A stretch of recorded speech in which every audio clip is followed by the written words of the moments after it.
एक छोटा सा गांव था। उस गांव में एक सीनू नाम की लड़की अपनी माँ के साथ रहती थी। सीनू की माँ अक्सर बीमार रहती थी, जिसकी वजह से सीनू को एक सेठानी के घर में काम करना पड़ता था। सीनू देखती है कि सेठानी के यहाँ बहुत सारी मिठाई रखी हुई है। इतनी सारी मिठाई! तभी सेठानी आती है। सीनू, ये सारी मिठाई अंदर कमरे में अच्छे से रख दे। जी सेठानी जी। सीनू सारी मिठाई अंदर कमरे में रखने लगती है। इन मिठाइयों की खुशबू कितनी अच्छी है।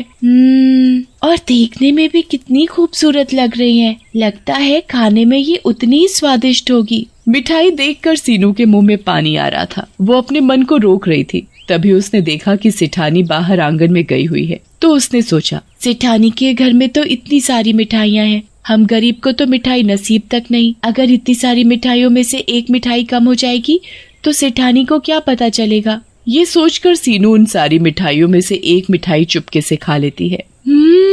अरे वाह, ये मिठाई दिखने में जितनी खूबसूरत है उतनी स्वादिष्ट खाने में भी है। ऐसा करती हूँ, एक और मिठाई चुपके से खा लेती हूँ। इतनी सारी मिठाइयों में एक और कम हो जाएगी तो सेठानी को क्या पता चलेगा। फिर सीनू उन सारी रखी मिठाइयों में से एक और अलग तरह की मिठाई खा लेती है। अरे वाह, ये मिठाई तो उससे भी ज्यादा स्वादिष्ट है और मुलायम भी। खाकर मजा ही आ गया। ऐसे ही सीनू एक एक करके बहुत सी मिठाई खा जाती है। तभी सीनू के मन में ख्याल आता है, आज दिवाली है और मिठाई खरीदने के लिए पैसे भी नहीं है। पता नहीं सेठानी दिवाली की मिठाई के लिए पैसे देगी भी या नहीं। मैं इन मिठाइयों में से 2-4 मिठाई छुपा कर घर ले जाती हूँ। माँ मिठाई खाएगी तो खुश हो जाएगी और इतनी सारी मिठाइयों में से सेठानी को कुछ भी पता नहीं चलेगा कि मैंने इसमें से मिठाई चुराई है। और फिर सीनू अपने दुपट्टे में मिठाई छुपा कर रख लेती है और जब घर का सारा काम कर लेती है तो अपने घर जाने लगती है। तभी अचानक से उसके हाथ से दुपट्टा छूट जाता है और सारी की सारी मिठाई गिर जाती है। ये सब सेठानी देख लेती है। तू मिठाई चुरा कर भाग रही थी, रुक, तुझे तो मैं अभी बताती हूँ। फिर सेठानी पूरे गांव के सामने बताती है, ये सीनू मेरे घर से मिठाई चुरा कर भाग रही थी। मुझे माफ कर दो, मैंने तो सिर्फ थोड़ी सी मिठाई ली है। कल दिवाली है और मेरे पास मिठाई लेने के लिए पैसे नहीं थे। ये सोचकर मैंने थोड़ी सी मिठाई ले ली। सीनू सारे गांव के सामने अपनी बेइज्जती बर्दाश्त नहीं कर पाती और वो अपने घर जाकर पंखे से लटक कर जान दे देती है। जब सीनू की माँ सीनू को मरा हुआ देखती है तो वो भी मर जाती है और मरने के साथ ही सीनू एक भयानक चुड़ैल बन जाती है। तुम लोगों की वजह से मुझे अपनी जान देनी पड़ी और मेरी माँ भी मर गई, वो भी एक मिठाई लेने की वजह से। अब मैं तुम सभी गाँव वासियों को मिठाई खाने के लिए तरसा दूंगी। और फिर ऐसे ही 1 साल बीत जाता है और फिर दिवाली का दिन आ जाता है। गांव के सभी लोग दिवाली की तैयारियों में लगे हुए थे। सभी गांववासी तरह तरह की मिठाइयाँ बना रहे थे। तभी चुड़ैल वहाँ आती है। अरे वाह, आज दिवाली के दिन सभी गांववासी तैयारी में लगे हैं और तरह तरह की मिठाइयाँ भी बना रहे हैं। अब आएगा मजा जब इन्हें मिठाइयाँ खाने के लिए नहीं मिलेंगी। और फिर जब सभी लोग अपने अपने काम में लगे हुए थे तो चुड़ैल छुपकर सभी गांववासियों की मिठाइयाँ चोरी करके खा जाती है। अरे वाह, मिठाई खाकर तो मजा ही आ गया और जब इन्हें मिठाइयाँ नहीं मिलेंगी तब तो मुझे और भी मजा आएगा। और फिर कुछ देर बाद सेठानी कमरे में मिठाई लेने जाती है तो हैरान हो जाती है, मेरी मिठाई, अरे मेरी मिठाई कहाँ गई?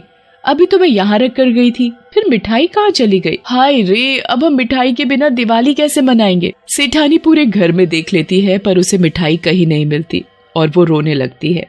हाय रे, मेरी मिठाई ना जाने कौन चुरा ले गया। चुड़ैल सेठानी को रोता देख बड़ी खुश होती है। मुझे मिठाई चोर बोला था ना, मैं भी देखती हूँ कि तू दिवाली पर कैसे मिठाई खाएगी। ऐसे गांव के सभी घरों की मिठाई चोरी हो जाती है। कोई भी गांववासी दिवाली पर मिठाई नहीं खा पाता और फिर ऐसे ही उस गांव में जब भी दिवाली होती तो वो चुड़ैल सभी गांववासियों की जितनी भी सारी मिठाइयाँ होती वो चुरा लेती और खा जाती। गांव के लोग मिठाई को छिपाने की कितनी भी कोशिश कर लेते पर चुड़ैल सारी की सारी मिठाइयाँ ढूंढकर चुरा कर खा जाती। पर आज तक किसी को पता नहीं चल पाया कि सारे गांव की मिठाई आखिरकार दिवाली पर ही कौन चुराता है। कल दिवाली है और सभी गांववासी ये सोचकर चिंतित हो रहे थे। कल दिवाली है, पता नहीं इस बार भी दिवाली बिना मिठाई के मनेगी या नहीं। इतने साल हो गए दिवाली पर मिठाई खाए हुए, अब तो बस मिठाई की याद ही बाकी रह गई है।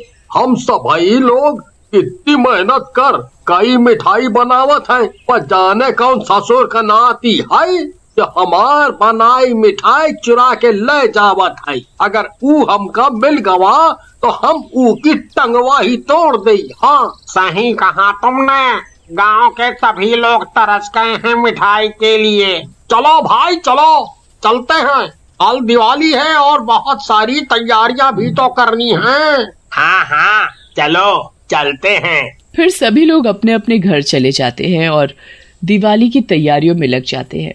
पूरा गांव रोशनी से जगमगा रहा था। इधर चुड़ैल भी खुश हो रही थी। कल दिवाली है और इस बार भी मैं हमेशा की तरह गांव के लोगों की सारी स्वादिष्ट स्वादिष्ट मिठाइयाँ चुरा कर खा जाऊंगी। जब इन गांव वासियों को मिठाइयाँ नहीं मिलेंगी तब बड़ा ही मजा आ जाएगा। इन गांव वालों ने भी मुझे बहुत तड़पाया है।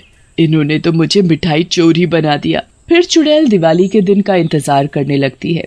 उधर गांव के लोग सोच सोच कर परेशान थे कि इस बार भी कहीं उनकी मिठाइयाँ चोरी ना हो जाए। और फिर सभी आदमी अपनी अपनी पत्नियों से कह रहे थे, अरे भगवान, इस बार मिठाइयों को अच्छी तरह छुपा कर रखना, कहीं हर बार की तरह इस बार भी मिठाई चोरी ना हो जाए।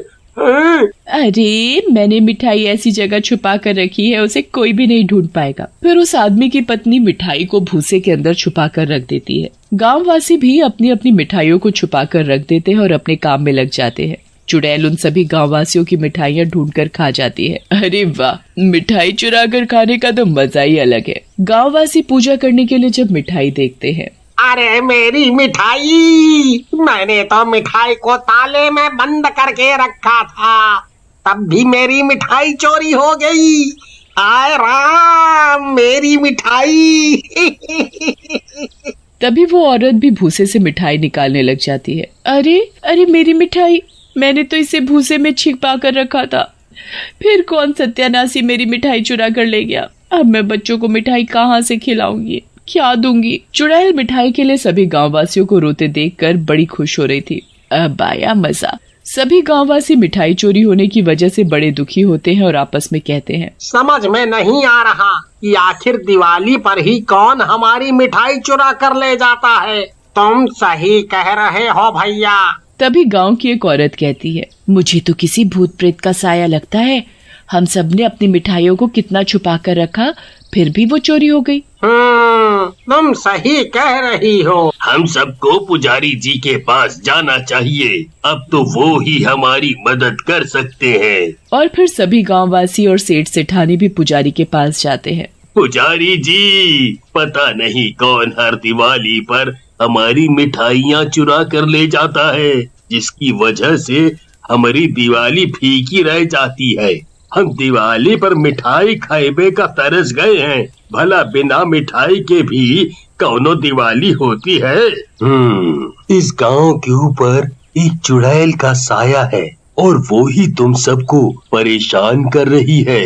वो ही तुम सबकी मिठाइयाँ चुरा कर खाती है। पुजारी जी, हमें उस चुड़ैल से बचा लो, जिसकी वजह से हम सभी दिवाली बिना मिठाई के मना रहे हैं। पुजारी जी अपनी आंखें बंद करके मंत्र शक्ति से चुड़ैल को अपने सामने बुलाते हैं। ए पुजारी, क्यों बुलाया मुझे? क्या तुझे अपनी जान प्यारी नहीं है? तू इन गांव वासियों को क्यों परेशान कर रही है? क्यों इन गांव वासियों की मिठाइयाँ चुरा कर खाती है? ये सेठ सेठानी ने मुझे मिठाई चोर बना दिया, वो भी थोड़ी सी मिठाई के लिए, और मेरी पूरे गांव के सामने खूब बेइज्जती की। और फिर सभी लोगों ने मुझे मिठाई चोर कहकर खूब बेइज्जत किया, जिसकी वजह से मैं ये बर्दाश्त नहीं कर सकी और अपनी जान दे दी। फिर मेरी माँ भी मेरी मौत का बदला सहन नहीं कर पाई और वो भी मर गई। जब से मैंने सोच लिया कि हर दिवाली पर पूरे गांव को मिठाई खाने के लिए तरसा दूंगी, तब इन्हें पता चलेगा कि बिना मिठाई के दिवाली कैसी लगती है। अरे मेरे पास तो पैसे नहीं थे, तो इसीलिए मैंने थोड़ी सी मिठाई ले ली और इन्होंने तो मुझे मिठाई चोरी बना दिया। फिर चुड़ैल बहुत रोने लगती है। माफ कर दे इन्हें। फिर सभी गांववासी और सेठ सेठानी चुड़ैल से माफी मांगते हैं। सीनू, हमसे गलती हो गई, हमें माफ कर दे।